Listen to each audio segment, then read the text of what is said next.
The head of the local CID, a Detective Inspector Tanner, went straight to Bristol Royal Infirmary, probably in the hope of coaxing more answers out of Ada. If I was investigating this incident today, I would be interested in looking at Ada's medical records to see if there was evidence that she'd suffered previous incidents of abuse.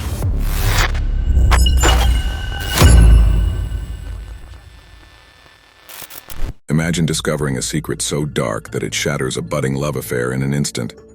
This is the chilling story of Ada James, a young woman ensnared in a web of deceit and manipulation.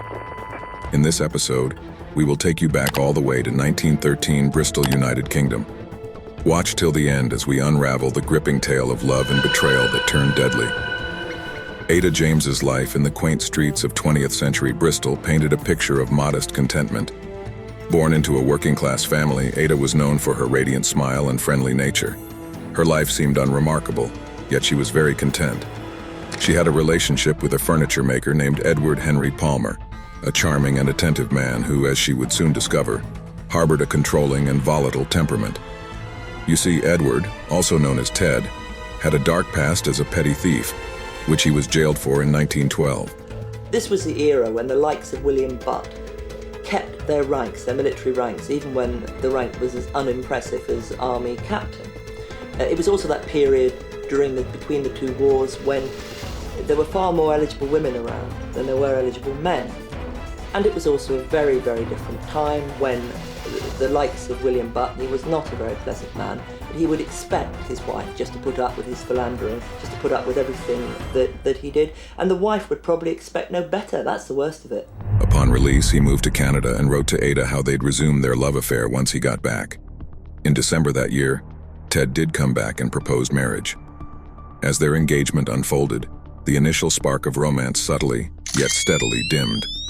The once jolly and spirited young woman whose laughter could light up a room seemed to retreat into a shadow of her former self. Whispers of Edward's overbearing nature began to circulate among their circle. In January of the following year, Ted paid a visit to Ada's father's house and took Ada out for a walk at around 7 p.m.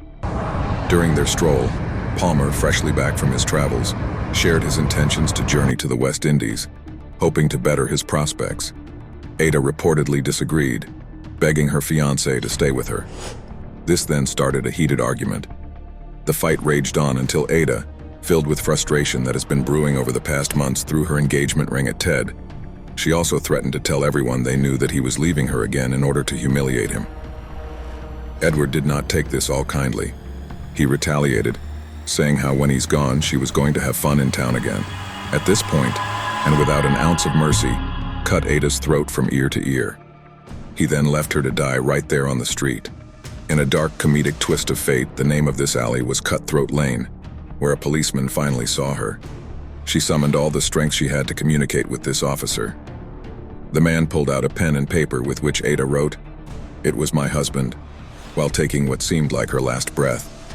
The police officer, along with other civilians, then rushed Ada to the hospital, but unfortunately she succumbed to her injuries a few hours later. Fortunately, she was able to provide a solid testimony prior.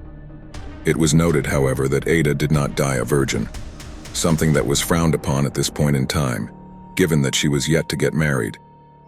With the damning allegation from Ada, the authorities searched Bristol for Edward Palmer. They found records of his sinister preparations the day prior, a purchased razor, laudanum, which is an opium-like drug, and a failed attempt to reclaim a pawned pistol. This foreshadowed his deadly intent of ending Ada's life, whether or not the argument took place. The presumed reason being her alleged infidelity. If I was investigating this incident today, I would be interested in looking at Ada's medical records to see if there was evidence that she'd suffered previous incidents of abuse. The sad fact is that most victims of murder are killed by somebody they know and love. In fact, in the past, police have been criticised for not interfering in domestic incidents. Nowadays, investigators show much more enlightenment, and they would focus on the relationship as the reason for the killing. An officer happened to walk by and heard the commotion, then vaguely recognized Palmer's face because by then, he was a wanted criminal. When arrested, Palmer had taken the laudanum in an attempt to end his life, but a doctor was quickly summoned to provide first aid. They searched Ted's belongings and found the blood-stained razor. along with a suicide note to his mother. The note said, "Our trouble is all over. I could not stand the disgrace anymore." This was seen as a clear sign of premeditation. At his trial, his defense attempted to have the charge reduced to manslaughter on the grounds of provocation. But the bidding failed, and he was convicted of slaying and sentenced to death. In the haunting silence of Cutthroat Lane, justice echoed for Ada James. Her final act of bravery led to Edward Palmer's downfall.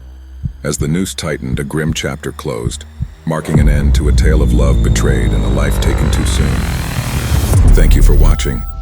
Drop your thoughts on this chilling story in the comments below. And don't forget to subscribe to our channel for more daily true crime stories.